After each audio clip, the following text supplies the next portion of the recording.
like it's cool at home, but it was cold here this morning. And that's when I really like big pot, like chilies, and my mama made a big thing of beef vegetable soup last week. And what I most like about it is you can start it, cook it slowly, and then it's ready for dinner time. So if the boys are at school, I can start this around 1 o'clock and they'll be ready for dinner. This would be better tomorrow than it would be today. Yeah, all these flavors married together. So the first thing we're going to do is brown up our meat. We seasoned it with salt and pepper and a little bit of garlic powder. And whatever's rendered from here, we're going to make it to a roux. Now, a roux is an awesome thing. Roux is the basis for 3 of like the best French sauces that they got. And I went to public school. I'm not sure exactly what those sauces are, but you can imagine fancy French sauces. But roux you can use to thicken and season any kind of wet-based dishes that you do. So for us, I'm going to use, you can make roux with flour, or you can make flour and butter, or you can make it with flour and oil, or you can make it with flour and meat fat. A southern roux, you use bacon. So if you cook off bacon, then you save the renderings from that, you add some flour, and you make it thick. If you want to do a cornstarch, if you've got something that's wet and loose that you want to thicken up, you can just use a slurry, which is cornstarch. And it doesn't have that flour flavor. So I've got just enough here. This is, we learned at the last show, I had one little drip of, that's why I cooked this, because you overcooked it last time. I know. So I've got just a little bit of flavor here. I'm going to add some butter to it, then we're going to add flour. And the ratio for this is the same amount of weight for your flour and whatever liquid you use, butter or fat or anything like that. So I'm going to melt down a couple of cubes of butter in here too. And into this is just going to use some stock, and we're using lots of fresh vegetables. All this stuff here is Kentucky proud, right? Yep. So this is, y'all are in the perfect region to find a lot of fresh, awesome foods. Everything up here is from y'all's area. And what's funny is... And it's a lot of the usual suspects that you, I mean, it's onions, it's celery, peppers, a little bit of jalapeno pepper, because I like hot, red peppers, tomatoes, Worcestershire, your favorite hot sauce, a little thyme, bay leaves. Sorry, I didn't mean to interrupt you. Yeah. So the whole farm to table movement, you know, is what my grandmother, she used to call that lunch. She had a half acre at her trailer park that she had stuff growing in, and Bobby and I would go out and get cucumbers. Like we've had cucumber, tomato, onion salad at every meal. My Aunt Peggy still makes that all the time. And so it's funny that things are kind of packaged and sold to you as one thing, and what they really are is just fresh food, you know. But as a business, you don't always see organic or local or fresh, you know, offered. But this is something that we've been doing in the South forever. And that's kind of what my book talks about, is that if you eat fresher, you know, because you're never going to give up what we've grown up with, you know. It celebrates our heritage, and my grandmother Paul, who's in my mother's recipes, but there's generational changes, you know, as we go. Like I'm not going to fry chicken for both my boys every day and slow cook green beans with 14 pieces of pork fat in it, you know, and half a thing of salt. I just can't do it. So I'm making the same foods, but I prepare it differently. That way I keep the integrity of what it means to me, which is, you know, thinking about going to Granny's Paul's house, you know, and eating those beans. I really take a lot of responsibility, very seriously, that it's my responsibility to make the boys start a healthy eating, and then they can mess it up later on their own if they want to. But Brooke made baby food for Jack and Matthew both. She would roast butternut squash, and we would scoop it out, and she would blend it and add applesauce with it and give it a natural sweetener. And she put it in ice cube trays, and we would freeze it. And anytime we needed food for the boys, we would pop out one of those cubes, let it defrost, and that's what they would eat. So at 2 years old, when they're liable to literally eat anything that they can pick up or might find laying around, they were eating a real root vegetable, you know, that's got a deep, earthy flavor to it, and that's opened them up now, and they're both really great eaters. So people say, how do you, People. People would say, how do you get your boys to eat? And you got to start them young. Like 8 doesn't count, because if all they're going to eat is chicken nuggets and macaroni and cheese when they're 8, you're stuck. You know, but when they're 2 years old, they'll eat anything. So you show them a lot of different textures and flavors, and that'll help them. But the real key is you get your kids in the kitchen with you. Because Jack has been in the kitchen. Matthew now is 2, and I do a lot of this when I'm cooking, because he wants to see what's happening. Everybody's in the kitchen, so I show Matthew. Oh, use Britney Spears microphone. So I'm showing the guys, you know, what we're doing. Is it upside down too?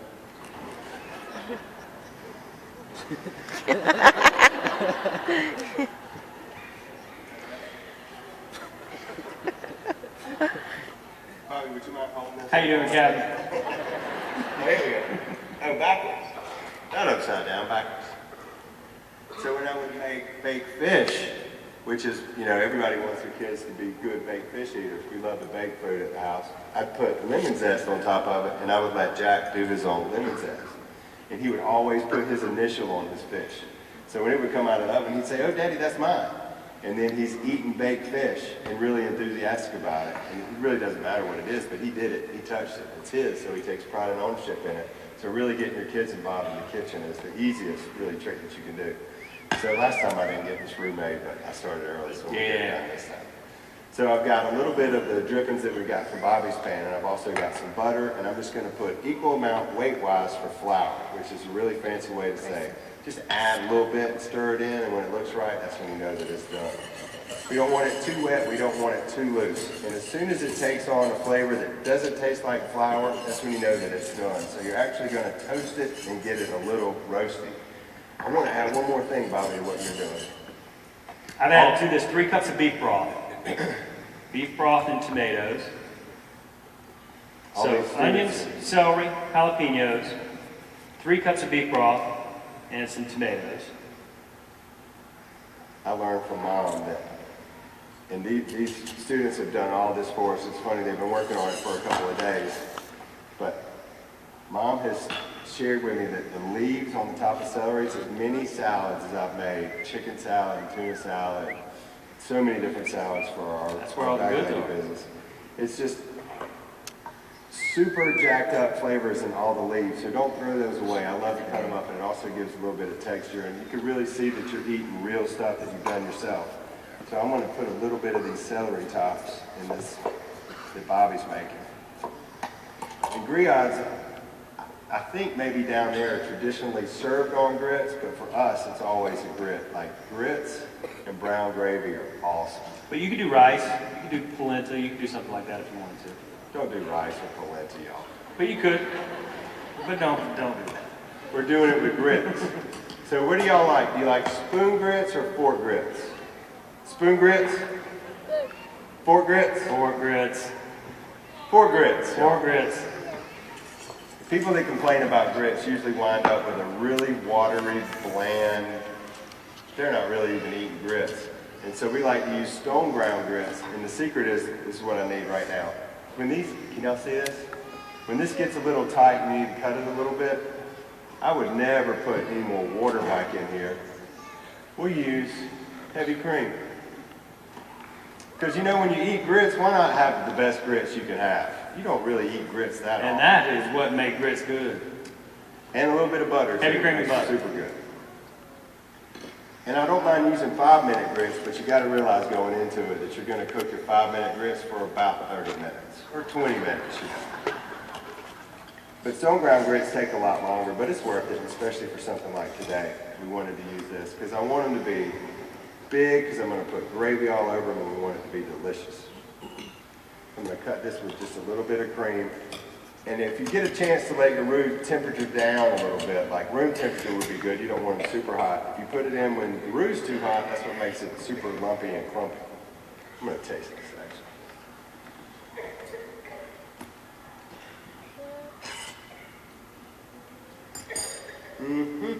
Man, that's good. I could probably use a little bit more of this, but it tastes like I've got the drippings from him in here and a little bit of butter. What? That's probably the worst thing I've ever said. That was the worst thing I've ever heard. I apologize for that. I'm not even going to repeat that in jest. My wife is going to say, "How'd the show go?" I'm going to say, "You're not going to believe what I said." So I'm going to add a little bit of this in here. This is a ton of flavor, but it's also going to thicken this up. Because what I want it to be is more stewy and not soupy, you know? This is going to be good. That'll do it. We'll add this and we'll whip it in. Oh, baby. Where's that baby at? I got an antenna for babies. My son Matthew is 2 years old. He weighs 50 pounds. His name They eat light around James. He doesn't eat bad, he just eats a lot. He's about my height. No, he's taller than you. He might be. One day I'm going to be because I said so. Brooke's little brother is 6'8", 350 pounds. That's her little brother, her young brother. And I'm not a petite flower, so I think Matthew's going to be a big boy. And Jack's starting to thin out a little bit. He's so funny. He got home yesterday. They had a homecoming week at his school, so he had a big pep rally. And as soon as he got into the car when I picked him up, I could just tell his pants were on fire about something. He was so excited. And they had a pep rally in the gym, and it was 1st through 8th grade, and 2 kids from each class got called up to wrap one of their friends in toilet paper. It was a mummy contest, you know. Bobby's had Worcestershire sauce, some hot sauce, we got a bay leaf, and this is going to it's going to take a couple hours to cook, so I hope y'all ain't got anywhere to be.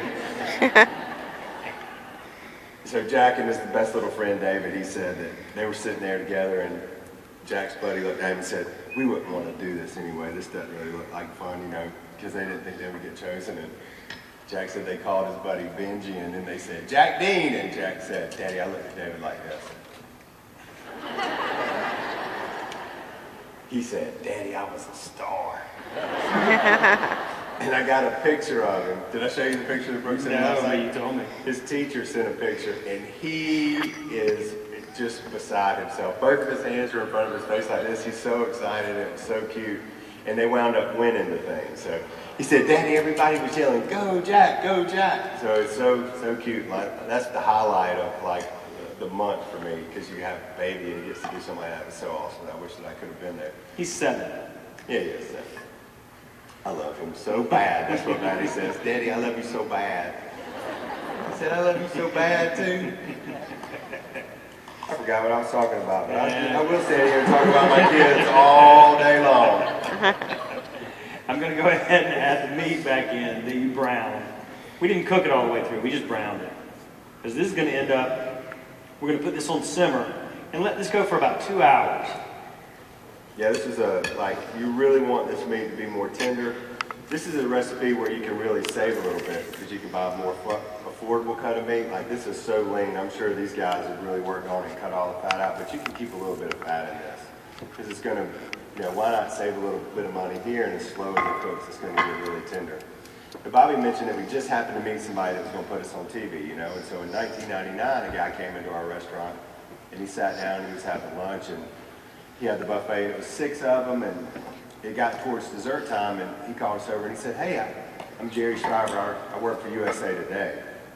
And we were like, "Oh, hey, good to see you." He said, "I'm here with some buddies. I'm the food writer for USA Today magazine."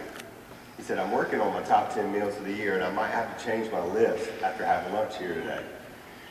We hadn't done any TV, we hadn't done anything. I mean, this was just an unbelievable stroke of luck. He said, "Oh my gosh, we're going to be in the top 10 meals of the year." And so he said it's going to be out December the 19th. So December the 19th was one of the busiest catering days that I ever had in my life. We had like several hundred people out, because we do a lot of holiday parties in Savannah. And so all 3 of us went to newspaper boxes around town as early in the morning as we could. And Mama was on the front of the USA Today holding a chicken leg. And you want to get woke up? That USA Today put a picture of your mama on the front page holding a chicken leg. I went from this to this in about 2 seconds. And so we got the #1 international meal of the year from USA Today with our little buffet that we did in Savannah. Isn't that awesome? See, you don't put that in your business plan, You can't plan on meeting a guy that's going to put you on TV, or plan on meeting a guy that's, going to name you the best meal in the world for a year, or Random House seeing our book and asking us to send them to you. So, for these guys, and most of them, I think, hope one day to have their own restaurant. And it's such a hard thing. And so many people work hard at it.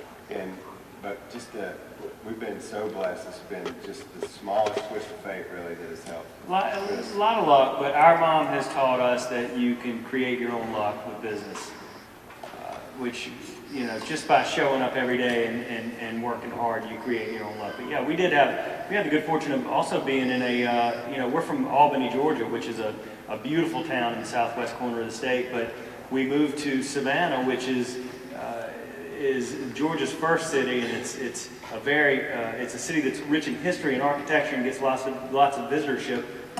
And we're in the place where, you know, 12 million people a year come to visit. So we could have opened this very same fried chicken and biscuits restaurant in Albany and done well, but, you know, they say location. Yeah. And the best part about doing on TV and stage work and stuff? What? Magic pots. Oh yeah. Ooh, look at that. So this is what we're going to throw some out to y'all. Are y'all ready? We'll start with the front row. This is if y'all would have been like these folks all Gallagher style, that paid $10,000. We're going to throw something out there. $10,000 to sit up here on stage with us. Y'all can have some too. Y'all want to try this? I'll fix y'all some. You want to? Ours is going to be good too in about 3 or 4 days. It'll be good tomorrow. It will be good tomorrow. So what we do is just put that on simmer and cover and let it go for about 2 hours, and that meat will tender up and eventually look like this. So now is the time when y'all get to watch these folks on stage eat. We've got microphones set up out there. If anybody has a question or anything, this is not the most exciting part of the show when I dip grits. Isn't it? It is for some people. We're on a pretty, oh my gosh, we've only got 1 minute, we got to go. But Bobby, please tell your joke. Listen, Bobby told me a joke last night in the lobby of the hotel, and I wet my britches a little bit when he told me. And let me set it up by just saying it's the funniest joke that you'll ever hear. Bobby, will you tell it? You never say that about a joke. No, I'll do this. You tell your joke. Well, who's going to feed these people? I'm going to feed them. All right. All right, well, here we go. There was this fellow, and he went to work. If he offends anyone, it's his idea. You can't leave it on the joke. I see y'all leaving it. Y'all are going to miss the best joke ever. All right, there's this fellow. He goes to work for a toothbrush company, selling toothbrushes. And he's been there for about 2 weeks, 3 weeks, and he's outsold everybody else in the company. Y'all, this is, anyhow.